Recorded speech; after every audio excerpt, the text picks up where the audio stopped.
Με την πρώτη σταγόνα της βροχής σκοτώθηκε το καλοκαίρι. Μου σκέψανε τα λόγια που είχαν γεννήσει αστροφεγγές. Όλα τα λόγια που είχαν μοναδικό τους προορισμό, εσένα. Κατά πού θα πλώσουμε τα χέρια μας, τώρα που δεν μας λογαριάζει πια ο καιρός? Κατά πού θα αφήσουμε τα μάτια μας, τώρα που οι μακρινές γραμμές ναυάγησαν στα σύννεφα?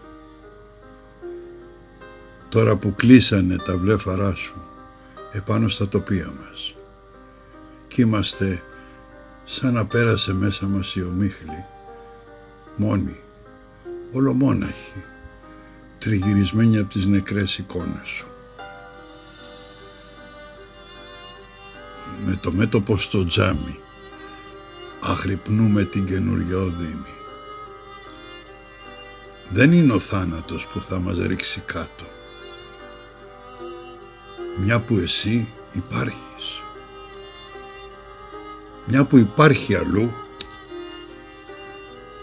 ένας άνεμος για να σε ζήσει ολάκερη, να σε ντύσει από κοντά όπως σε ντύνει από μακριά η ελπίδα μας, μια που υπάρχει αλλού καταπράσινη πεδιάδα πέρα από το γέλιο σου ως τον ήλιο, λέγοντάς του εμπιστευτικά πως θα ξανασυναντηθούμε πάλι.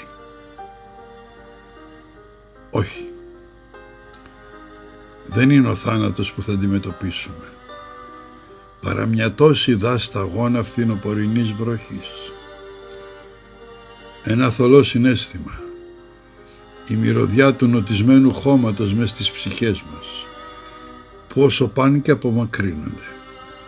Κι αν δεν είναι το χέρι σου στο χέρι μας, κι αν δεν είναι το αίμα μας στις φλέβες των ονείρων σου, το φως στον άσπυλο ουρανό και η μουσική αθέατη μέσα μας, ω μελαγχολική διαβάτησα, όσων μας κρατάν στον κόσμο ακόμα, είναι ο υγρός αέρας, η ώρα του φθινοπόρου, ο χωρισμός, το πικρό στήριγμα του αγκώνα στην ανάμνηση που βγαίνει όταν η νύχτα πάει να μας χωρίσει από το φως.